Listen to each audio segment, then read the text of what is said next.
Namaste. For the recording, enhancement and dissemination of Nepalese history, heritage and the culture.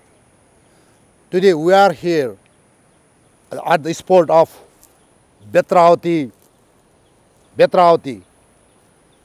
This Betravati is very important, especially this big stone, including the stone just some yards to my right. So many stones are there. So especially this biggest stone is very important and very historic for the Nepalese history, Nepalese diplomatic history. That why?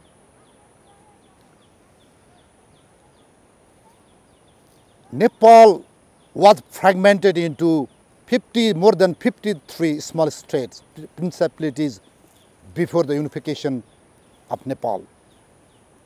So,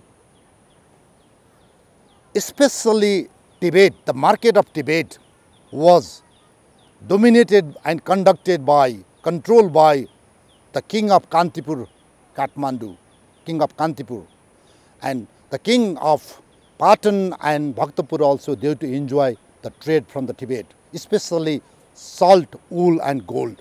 Gold, very famous, which was the main trade to Kathmandu, Kantipur, then used to send to the Calcutta, Patna, Ceylon, Sri Lanka, then to the European countries. So that market, that Lhasa, was really, really important for the trade.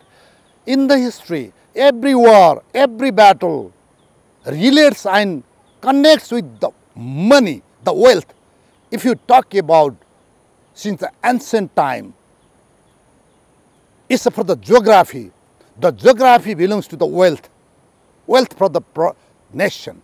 So that the Kantipur king, King Pratap Malla, he dreamed, he wanted to control, 100% control over the Lhasa, the trade of Lhasa. So he marched, he sent many thousand troops to Tibet, Lhasa, under the command of the commander-in-chief, Takaji Bhimalla. Fortunately, that attack, that offensive was very successful. Kantipur king could stand as a controller, as the governor, as the colonial power of the Tibet, the Lhasa market. That day onwards, till the last king of Kantipur in Bikram era, 1825, they enjoyed the trade of Tibet, to some extent Peking and Mongolia as well. So that at the time, the minting, the currency was Nepalese in Tibet, in Lhasa. Also the ruler was a Nepalese Wakil. We termed as Wakil, and any baby, Nepalese could marry the Tibetan ladies, girls. If a female baby born, she won't be able to be Nepalese citizen. If boy baby born, he could get Nepalese citizenship. That was the tradition. Why? I don't know the answer. So, in this periphery, in this situation, in this diplomatic arena, while the king of Gorkha, Prithviraj Saha, started his unification campaign and he wanted to capture Kathmandu Valley, including Kantipur, Bhaktapur and Patan. So he made the blockade around the Kathmandu Valley. Shivapuri, namely Shivapuri, Made Pokhari, Naldumgadi, and around the Kathmandu Valley. So he kept on keeping the blockade. So finally, he was successful to capture Kantipur. Then after Bhaktapur, Patan, then after finally in Bikram era 1826, the Bhaktapur was conquered by the Prithviraj Saha. So while King Prithviraj Shah strengthened the king of Kantipur, namely he became the king of Nepal. While he captured Kantipur, now the Gorkha king title was outdated, and he himself he declared the king of Nepal. Then after, the problem begins in Tibet with the Nepalese currency. During the Malla period, the Nepalese silver coin was unpure, not pure, mixture of other metals, copper. So, King Prithviraj Shah introduced his own coin, very pure silver coin, the mohor. So, in the Kathmandu Valley itself and Tibet market also, he introduced new regulation as 2 Malla periods mohor coin equivalent one new coin recently introduced by Prithviraj Shah. So, in the Nepalese market also, they were not happy. Tibetan, of course, they didn't agree. And the conflict about the coin was going on. In the meantime, Prithviraj Shah, he passed away. He died in just few kilometers away, namely Devi Ghat. Then after, his son, Pratap Singh Saha, becomes king of Nepal. He rules just for 2.5 years, then he dies. Then after his infant son, in the age of 2 years and a half, he becomes king.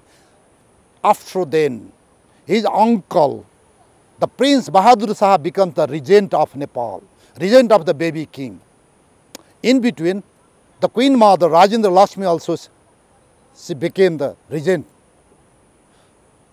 Later, Bahadur Shah and the problem he tried to solve, the currency problem, the silver coin problem. And he asked the same question to the Tibetan market, Tibetan people. Tibetan disagreed to give 2 coins equivalent to 1 new coin. So, the diplomatic mission was failed. Finally, Nepali marched its troops against Tibet. The war launched, and finally Nepalese were successful. They became victor. And the Treaty of Kerung ended that first Nepal-Tibet war. Finally, Tibetan agreed as per the Nepalese demand, and they were supposed to be paid 50,000 more sadi, silver more coin per year, annum. For the first year, they paid it, but since second year, they didn't pay, and they were not agreed, but rather they were ready to fight against Nepal. So the dispute was in the climax, and bilateral dispute conflict between Tibet and Nepal started in 1791, and Nepal launched multi-directional attack from Kharta of Sankhuasabha district, Kuti from Kuti axis and Kerung axis. Finally, again, Nepalese troops stood as a victor. They were very happy, and some portion of the troops, they were fallen back to Nepal, and some portion they remain there as a local defense, because till that time the treaty was not signed. So they were waiting for the treaty. Then Tibet made some conspiracy, and very secretly they were asking military assistance from Chinese emperor. Finally, Chinese emperor convinced, and he sent almost 13 to 15,000 Chinese troops in the command of the son-in-law of Chinese emperor, namely General Fu Wang-an. And he arrives in Tibet with his huge army on 6th June 1792. Then the joint armies, Chinese and Tibetan, they started counter-attack they started offensive against Nepalese troops. And immediately, Nepal government also inducts many thousand troops to Tibet from Nepal. And with the comparison, Nepalese troops were inferior in numbers, because at that time, in the meantime, Nepal was in the unification campaign in near Kashmir, Gadwal areas. So major portion of the Nepalese troops were deployed there. Some person were in Tibetan area. Look at, Nepal had, it was blunder. Nepal was not supposed to launch attack in two fronts, at two fronts. It was the big blunder. It was the blunder. So that Nepal pulled out the troops from Gadwal area to this area, but it's a long distance. It would take about 3 months to arrive here. It was pathetic for the reinforcement. In this regard, the joint force of Tibet and China, they pushed back to Nepalese troops from Nepalese border. Many hundred Nepalese killed, many hundred Tibetan and Chinese killed. It's a war. So it happens everywhere. So while the troops arrives here, the big battles were fought from Dure Thamka, from my eastern side, then Kalika Fort, then Dhaibung Besi. So these were the main battle fronts over this surrounding. Finally, it was the almost summer time, and which was not suitable for the Tibetan and Chinese troops. The main problem was the line of communication for the logistics support, for the bullets, for the gun, for the food, for the clothing, and they started having many diseases, including malarias. So Chinese General Fu Wang himself, he made a request to have some treaty over here, because they had tough time, mainly of logistic support. So Nepalese government agreed, and they made the treaty here, namely Treaty of Betravati. On 5th October 1792, we made treaty here. The war was over, and the consequences of treaty was we lost all the trade control over the Tibet, including Lhasa. That was big unfortune for the Nepalese wealth, national wealth. We lost several portions of our geography, including Mansarovar, Kukurghat, Lhasa, Khasa, and many portions of the geography. We lost it. And then after slowly,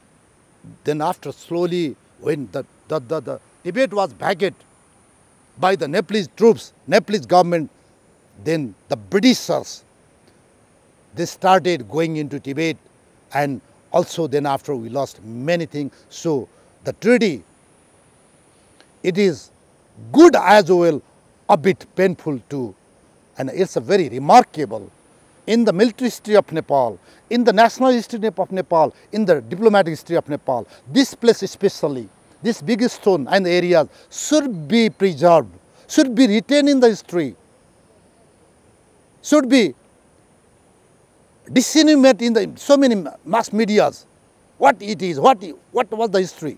So I hope Nepalese army and other agencies would be bothering in my request. Thank you very much. समाजको आवाज.com